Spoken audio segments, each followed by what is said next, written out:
Hello students, कैसे आप सभी। उम्मीद करते हैं कि आप सभी लोग अच्छे होंगे। तो चलिए फिर से आप सभी को आपका अपना YouTube channel mastermind academy official में आप सभी का वेलकम है। तो आज हम आपके लिए आपके बिहार बोर्ड जो इंग्लिश का जो बुक है, बिहार बोर्ड क्लास 12 का रेनबो पार्ट 2, उसी का हम एक पोयम द सोल्जर, जिसके ऑथर है रूपर्ट ब्रूक, हम उसी पोयम को लेकर के आए हैं। उस पोयम से संबंधित जितने सारे ऑब्जेक्टिव वीवीआई ऑब्जेक्टिव क्वेश्चंस होंगे, एमसीक्यूज, तो आज हम उसी का डिस्कशन करेंगे जो आपके एग्जाम के लिए मोस्ट वीवीआई होता है, या चाहे बिहार बोर्ड ही नहीं किसी भी एग्जाम में अगर ये पोयम आता है तो वहाँ से जो ऑब्जेक्टिव क्वेश्चन बनेंगे ये किसी भी एग्जाम के लिए मोस्ट वीवीआई होगा। तो चलिए उसी क्वेश्चन को हम आगे सॉल्व करते हैं इस वीडियो में। अगर आपने चैनल को अभी तक सब्सक्राइब नहीं किया है तो आप चैनल को सब्सक्राइब कर लें और वीडियो को लाइक कर दें और अपने दोस्तों में शेयर कर दें। तो चलिए आज का सेशन हम शुरू करते हैं। आज आपका बुक का ये छठा पोयम होगा। तो देखिए पोयम आपके स्क्रीन पे दिख रहा होगा। पोयम का नाम है द सोल्जर। ठीक है, नाम से स्पष्ट है कि सोल्जर मतलब सिपाही होता है, तो पक्का ये सिपाही के ऊपर लिखा हुआ पोयम है या तो सिपाही के द्वारा लिखा हुआ पोयम है। ठीक है, जिनके पोएट है याद रखिएगा रूपर्ट ब्रूक। इनके सोल्जर के जो पोएट है जिन्हें कंपोज किया है तो कौन है, रूपर्ट ब्रूक है। ठीक है, बॉर्न इनका जन्म 3 अगस्त 1887 को याद रखिएगा। रूपर्ट ब्रूक का जो जन्म हुआ था वो 3 अगस्त यानी 3 अगस्त 1887 को यानी 1887 को रग्बी यूनाइटेड किंगडम यानी ब्रिटेन में यानी इंग्लैंड में हुआ था। ठीक है, और इनकी मृत्यु 23 अप्रैल 1915 को हुई थी ट्रिस बकेस बे, ग्रीस में। तो ये आपको याद रखना है। ठीक है, और ये आप देख रहे हैं आपका पोयम है, ये ऑथर रूपर्ट ब्रूक है। ये आप इनका पिक्चर देख सकते हैं, ये रूपर्ट ब्रूक है। ये बहुत ही कम एज के पोएट थे। ये युद्ध पर गए थे तब जाकर के ये पोयम उन्होंने कंपोज किया था। तो बहुत ही अच्छा पोयम है, पैट्रियोटिक पोयम है, यानी देशभक्ति इसमें दिखाया गया है, कितना अपने देश से प्यार है, प्रेम है, उसके बारे में बताया गया है। तो चलिए स्टार्ट करते हैं आज का सेशन। पहला क्वेश्चन आपके स्क्रीन पे ये है, देखिए क्या है। क्वेश्चन है कि the line in hearts at peace under an English heaven is taken from, यानी ये जो लाइन है इन हार्ट्स एट पीस यानी दिल में जो शांति है, under an England heaven, heaven मतलब क्या होता है, स्वर्ग, यानी इंग्लैंड को इन्होंने एक स्वर्ग की तरह माना है कि स्वर्ग में जो दिल में जो क्या मिलती है, हार्ट्स में जो शांति मिलती है, इज टेकन फ्रॉम, यानी ये लाइन कहाँ से लाया गया है। तो याद रखिएगा ये जो लाइन है ये द सोल्जर से लाया गया है, यानी इसका सही क्या होगा, ऑप्शन नंबर बी इसका क्या होगा, सही आंसर होगा द सोल्जर पोयम का ही लाइन है।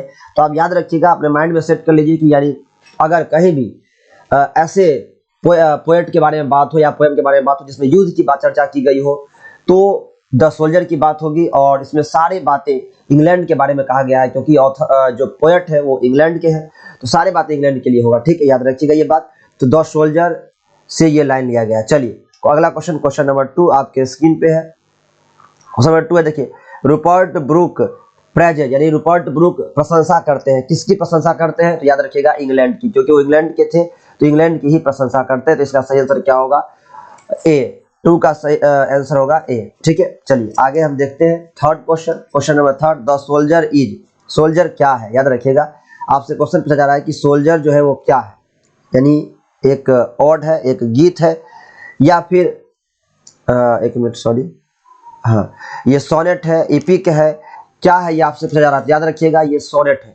सोनेट क्या होता है ये बात आपको याद रखना है। सोनेट यानी 14 लाइंस का जो पोयम होता है उसको हम क्या बोलते हैं, इंग्लिश में सोनेट बोलते हैं। आप ये याद रखिएगा 14 लाइंस का पोयम जो होता है उसको हम क्या बोलते हैं, सोनेट बोलते हैं। ये बात आपको याद रखना है। ठीक है, चलिए तो ऑप्शन नंबर बी इसका क्या होगा, सही होगा, सोनेट है। चलिए नेक्स्ट क्वेश्चन, क्वेश्चन नंबर 4 आपके स्क्रीन पे देखिए। क्वेश्चन नंबर 4 क्या कह रहा है समझिए। क्वेश्चन नंबर 4 है कि द सोल्जर इज, तो यहाँ मुझे फिल करना है पोयम। द सोल्जर जो है कैसा पोयम है, सिंबॉलिक है, नहीं, लिरिकल है, नहीं, पैट्रियोटिक, यानी यही है पैट्रियोटिक है, मतलब देशभक्ति है, देश से बहुत ज्यादा प्यार है और देश के ऊपर ही लिखा गया है। तो ये क्या होगा सही आंसर इसका, ए, पैट्रियोटिक। नेक्स्ट क्वेश्चन नंबर 5 आपके स्क्रीन पे, आइए समझते हैं क्वेश्चन क्या है। द सोल्जर डील्स विथ, यानी ये जो पोयम है आपका द सोल्जर वो किसके बारे में डील्स करता है, फ्रांस के बारे में नहीं, रशिया के बारे में नहीं, स्कॉटलैंड के बारे में नहीं, इंग्लैंड के बारे में। तो ऑप्शन नंबर डी इसका सही होगा, इंग्लैंड के बारे में बता रहा है पूरे पोयम में। ठीक है, अगला हमारा जो पोयम है वो है अगला जो लाइन है, the term concealed stands for in the soldier, यानी द सोल्जर जो पोयम है इसमें एक वर्ड आया है कंसील्ड, इसका मतलब क्या है। कंसील्ड का मतलब क्या है, तो याद रखिएगा कंसील्ड का मतलब है हिडन। क्या होगा, हिडन मतलब छुपा हुआ। ठीक है, सही आंसर इसका क्या होगा, हिडन, छुपा हुआ इसका सही आंसर होगा। ऑप्शन नंबर ए इसका सही आंसर। वैसे एब्सेंट मतलब जानते हैं आप, अनुपस्थित होता है। डिसअपियर्ड मतलब जानते हैं गायब हो जाना। ठीक है, चलिए now question number 7। Question number 7 is according to the soldier, यानी द सोल्जर के अकॉर्डिंग अनुसार, England has given her natives her flowers, यानी जो इंग्लैंड है उसने दिया है उनके नेटिव्स को, मतलब उनकी जो पैतृक जो चीज लोग हैं, पैतृक जो चीजें हैं, हर फ्लावर्स वहाँ की जो फूल है उनको क्या दिया है, सभी से उन्होंने क्या दिया, प्रेम दिया है, प्यार किया है उन्हें इंग्लैंड से। 7 का आंसर क्या होगा, सही होगा, टू लव। ठीक है, याद रखिएगा। नेक्स्ट क्वेश्चन, क्वेश्चन नंबर 8, आइए समझते हैं। क्वेश्चन नंबर 8 है कि who has compose the poem the soldier, the soldier poem को किसने कंपोज किया है, तो अभी आपको बताया मैंने, रूपर्ट ब्रूक ने उसने क्या किया है, कंपोज किया, रूपर्ट ब्रूक। तो सही आंसर इसका क्या होगा, option number A, Rupert Brooke ने इस पोएम को क्या किया है, कंपोज किया है। Now question number 9। Question number 9 is Rupert Brooke was born in, यानी रूपर्ट ब्रूक का जन्म कब हुआ था, तो याद रखिएगा रूपर्ट ब्रूक का जन्म 1887 में हुआ था, 1887 में हुआ था, याद रखिएगा 1887 में। ऑप्शन नंबर बी इसका क्या है, सही आंसर है।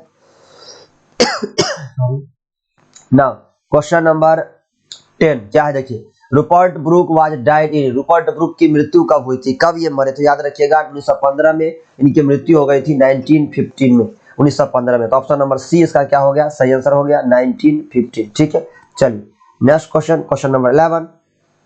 क्वेश्चन नंबर 11 समझिए क्या है। क्वेश्चन है कि Rupert Brooke is remembered as, Rupert Brooke को याद किया जाता है, कैसे याद किया जाता है, ट्रेंच पोएट जी नहीं, जॉर्जियन पोएट नहीं, रियलिस्टिक पोएट नहीं, वॉर पोएट के नाम से, वॉर पोएट के नाम से। ऑप्शन नंबर डी इसका सही होगा, वॉर पोएट के नाम से इसको जाना जाता है। Now question number 12, Brooke inspired patriotism in the, यानी ब्रूक ने क्या कहते हैं, जो रूपर्ट ब्रूक पोएट है वो patriotism in the phase of the first world war, यानी फर्स्ट वर्ल्ड वार जो हुआ था उसके किस फेज में उन्होंने पैट्रियोटिज्म यानी देशभक्ति को क्या किया था, इंस्पायर किया था लोगों के लिए, अपने देश के प्रति प्रेम करने के लिए। तो अर्ली भराएगा, यानी अर्ली फेज। पोएम में बात की गई है कि Brooke inspired patriotism in the early phase of the poem. सही आंसर इसका क्या होगा, अर्ली। ऑप्शन नंबर ए इसका क्या होगा, सही आंसर होगा। चलिए क्वेश्चन नंबर 14। क्वेश्चन नंबर 14 है कि Rupert Brooke has written the poem, Rupert Brooke ने कौन सा पोएम लिखा है, तो याद रखिएगा पोएम का नाम है द सोल्जर, यानी option number C, Rupert Brooke ने द सोल्जर पोएम लिखा है। ठीक है, now question number 14। Question number 14 देखिए क्या है कि द सोल्जर इज ए, यहाँ मुझे फिल करना है, पोएम है। द सोल्जर कैसा पोएम है, तो याद रखिएगा लव पोएम नहीं है, मैच्योर नहीं है, हैप्पी नहीं है, क्या है, वॉर पोएट है, वॉर, युद्ध के बारे में क्या चर्चा की गई है, तो याद रखिएगा the soldier is a war poet. Option number B इसका क्या होगा, सही होगा। Now question number 15। Question number 15 क्या देखिए, the image and phrases of, यह मुझे फिल करना है, run through both the stanza, यानी दोनों दो स्टैंजा जो पोएम है, पहले स्टैंजा में 8 लाइन्स है और दूसरे स्टैंजा में 6 लाइन्स है, यानी 14 लाइन्स का पोएम है जिसको हम सोनेट भी बोलते हैं। तो इसमें किसकी इमेज है, किसका चित्र बताया गया और किसकी प्रशंसा की गई है, तो याद रखिएगा इसमें इंग्लैंड की चर्चा की गई है और इंग्लैंड की ही प्रशंसा की गई है। तो याद रखिएगा ऑप्शन नंबर ए इसका क्या होगा, सही आंसर होगा, इंग्लैंड। ठीक है, नाउ क्वेश्चन नंबर 16।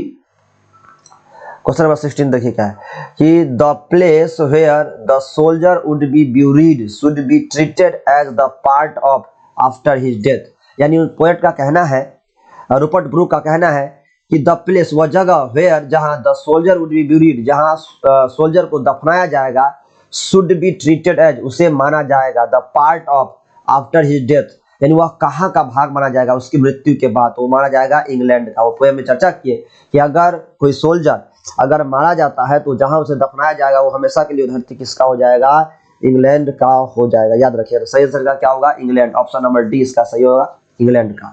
चलिए क्वेश्चन नंबर 17 क्या है देखिए, क्वेश्चन नंबर 17 है कि the speaker of the poem the soldier is ए, यानी इस सोल्जर जो पोएम है उसका जो स्पीकर है वो क्या है, डॉक्टर है नहीं, टीचर है नहीं, क्या है, सोल्जर है, सिपाही है, खुद सिपाही है। तो सही आंसर इसका क्या होगा, बी इसका सही आंसर होगा, सोल्जर है। ठीक है, चलिए नाउ क्वेश्चन नंबर 18।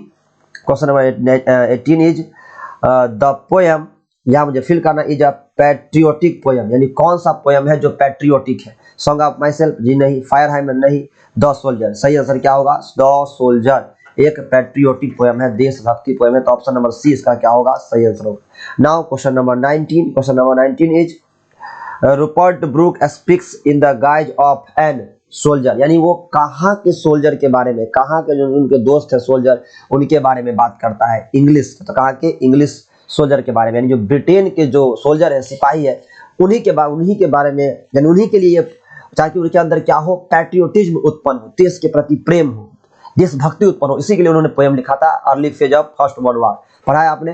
तो ये कहाँ के सोल्जर के बारे में बात करता है हमेशा, वो इंग्लैंड के, यानी इंग्लिश पोएट के, सॉरी इंग्लिश सोल्जर के बारे में वो बात करता है। तो लिखा हुआ है Rupert Brooke speaks in the guise of an English soldier, ठीक है, इंग्लिश सोल्जर। चलिए now question number 20। Question number 20 is the poem, यहाँ मुझे फिल करना है, इज अ सोनेट, यानी कौन सा पोएम है इस सब में से जो एक सोनेट है। फायर हाइमन नहीं, द सोल्जर कौन सा है, द सोल्जर एक क्या है, सोनेट है, यानी 14 लाइन का पोएम को हम क्या बोलते हैं, सोनेट बोलते हैं। 14 लाइन्स का जो पोएम होता है उसको सोनेट बोलते हैं। ये 14 लाइन का है, 14 लाइन्स का है, तो याद रखिएगा द सोल्जर जो है एक सोनेट है। सही आंसर क्या होगा इसका, बी सही आंसर होगा। चलिए क्वेश्चन नंबर 21, क्वेश्चन नंबर 21 समझते हैं। क्वेश्चन नंबर 21 देखिए क्या है कि the speaker is not afraid of, जो स्पीकर है, स्पीकर मतलब जो पोएट है, इनके कवि है, वो नॉट अफ्रेड ऑफ, नहीं डरते हैं। किससे नहीं डरते हैं, तो याद रखिएगा डेथ से, मृत्यु से वो नहीं डरते हैं। सही आंसर इसका क्या होगा, डेथ, ऑप्शन नंबर ए, ठीक है। चलिए now question number 22, question number 22 is कि the dust stands for the, जो डस्ट है, पोएम में डस्ट की बात की गई, और डस्ट किसके लिए बात की गई, तो याद रखिएगा डस्ट जो है वो सोल्जर के लिए बात किया गया। डस्ट उसमें किसको बोला गया है, सोल्जर को बोला गया है, सिपाही को। तो ऑप्शन नंबर डी इसका क्या होगा, सही आंसर होगा। Now question number 23, question number 23 आइए समझते हैं कि the poet in the soldier is depicting the miseries of, यानी जो पोएट है, जो कवि है, किसमें, द सोल्जर का जो कवि है, द सोल्जर जो पोएम है जो कवि है, is depicting the miseries of, यानी किस चीज के बारे में, किस चीज की समस्याओं के, माइजरीज के बारे में बताया गया, वॉर का, नेचर का, लव का। सब याद रखिएगा इसमें किसकी बात की गई है, वॉर की बात की गई है, वॉर, युद्ध की बात की गई है, ठीक है। Depicting the miseries of war, यानी वॉर के बारे में इन्होंने इसमें पोएम में बताया है। तो सही आंसर इसका क्या होगा, वॉर, ठीक है। चलिए क्वेश्चन नंबर 24 आपके स्क्रीन पे, आइए समझते हैं। सोनेट, क्वेश्चन है a sonnet is a poem of lines, यानी सोनेट जो होता है वो कितने लाइन्स का पोएम होता है, याद रखिएगा 14 लाइन्स की पोएम को हम क्या बोलते हैं, सोनेट बोलते हैं। तो सही आंसर इसका क्या होगा, बी, ऑप्शन नंबर बी इसका क्या होगा, सही आंसर होगा। नाउ क्वेश्चन नंबर 25 देखिए क्या है। क्वेश्चन 25 है कि if I should die think only this my me, यानी इफ आई शुड डाई, अगर मैं मारा जाता हूं तो think only this my of me, यानी जैसे मैं सोचता हूं वैसे ही आप लोग भी सोचना, वैसा ही मानना। इस टेकन फ्रॉम, ये लाइन कहां से लाया गया है, तो द सोल्जर में ही चर्चा किया गया है इस लाइन का कि if I should die think only this my me, ठीक है। सही आंसर क्या होगा, option number C, the soldier ही इसका सही आंसर होगा। चलिए now question number 26, a pulse in the eternal mind no less is written by, ये जो लाइन है, a pulse in the eternal mind, ठीक है, no less is written by, ये लाइन किसके द्वारा लिखा गया है, तो याद रखिएगा जो लाइन है ये रूपर्ट ब्रूक, जॉन किस्ट तो लिखा नहीं है, वाटर डिलावेयर ने नहीं लिखा, वॉट विटमैन ने नहीं लिखा, किसने लिखा, रूपर्ट ब्रूक ने ये बात लिखा है। तो याद रखिएगा ऑप्शन नंबर डी इसका क्या होगा, सही आंसर होगा। A pulse in the eternal mind no less, option number D इसका क्या है, सही आंसर है। Now question number 27, question number 27 is कि हर साइट्स एंड साउंड्स, यानी उसकी दृश्य और उनकी जो आवाजें हैं, जो स्वर है, ड्रीम्स हैप्पी, उनकी जो खुशहाली वाली जो स्वप्न है, जो उन्हें खुश कर देती है, एज हर डे, उनके दिन को खुश कर देती है, इज टेकन फ्रॉम, ये लाइन कहां से लाया गया है, her sights and sounds dreams happy as her day, यानी उसके दिन को क्या कर देती है, खुश कर देती है, उनकी जो स्वप्न है, उनकी जो दृश्य है, उनकी जो साउंड्स है। तो ये लाइन कहां से लाया गया, तो याद रखिएगा ये भी लाइन द सोल्जर से ही लाया गया है, द सोल्जर, ठीक है, रूपर्ट ब्रूक जिनके कंपोजर है, जिन्होंने कंपोज किया है। नाउ क्वेश्चन नंबर 28, तो आज के सेशन का ये लास्ट क्वेश्चन होगा, question number 28, the soldier in the poem the soldier is जो, यानी जो द सोल्जर जो पोएम है उसमें सोल्जर कहाँ के हैं, फ्रेंच है, जर्मन है, स्पेनिश है, नहीं इंग्लिश है, कहाँ का है, इंग्लैंड का है। तो याद रखिएगा सही आंसर इसका क्या होगा, बी, इंग्लिश सोल्जर है। सोल्जर कहाँ का है, तो इंग्लैंड का है, ठीक है।